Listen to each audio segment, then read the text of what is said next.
bringing the news and information you need from the steps of the Florida State Capitol in Tallahassee. This is a special edition of Comcast Newsmakers.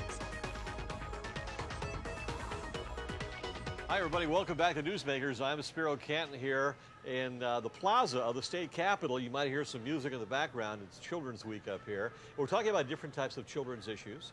The guest this hour is Phyllis Kalifeh, right? Yes. Kalifeh, she's the CEO of the Children's Forum, and I thank you very much for joining us. You have a unique perspective, Phyllis, and this is something that I suppose has been overlooked by many, and that is taking a look at kids that take care of people who take care of preschoolers. Right, that's correct. And how have you gotten into this with the Children's Forum?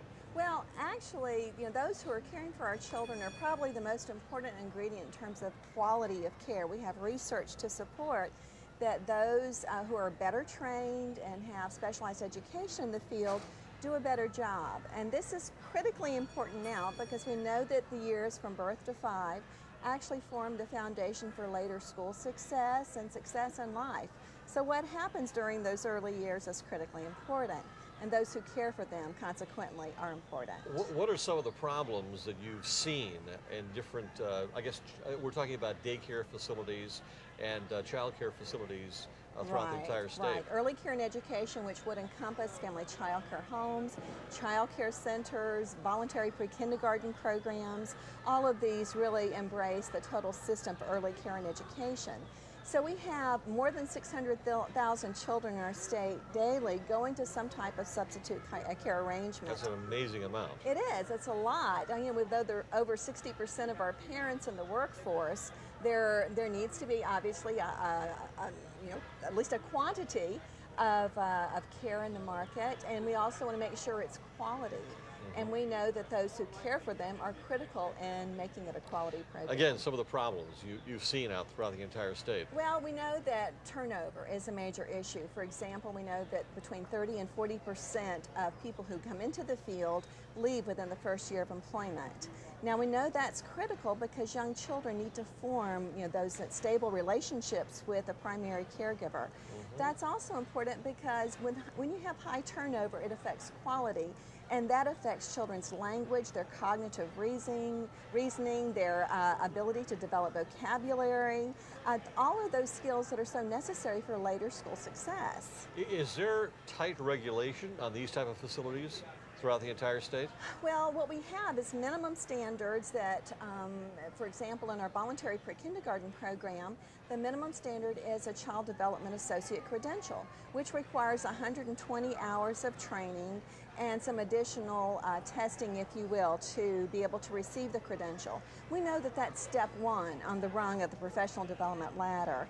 So what we're hoping to see is additional investments and additional increases so that we can help move those folks. We mentioned before that this is critical for many parents because they're in the workforce. Absolutely. What should parents look out for when they're going to a facility that's going to take care of their child? Sure.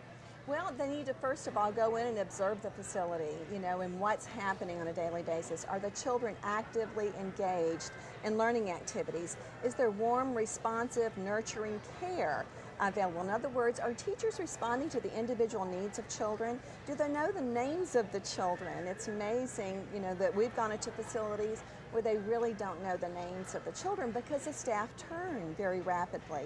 Also of concern is a number of changes and transitions within even the typical day in a child care center, that they can have multiple adults, and forming those relationships is sometimes very difficult.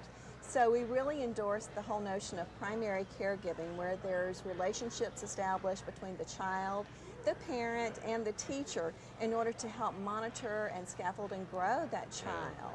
So it's just not a question of cost, it's a question of quality. Absolutely. And if you're going to really take your child there for a long time, make sure the quality is the top you can get. Absolutely. Right. And if I were a parent, I would ask about that. All right. Well, thank you very much. This hour's newsmaker, Phyllis Kalifeh, CEO of the Children's Forum. I'm Spiro Canton here in Tallahassee. Thank you for joining us.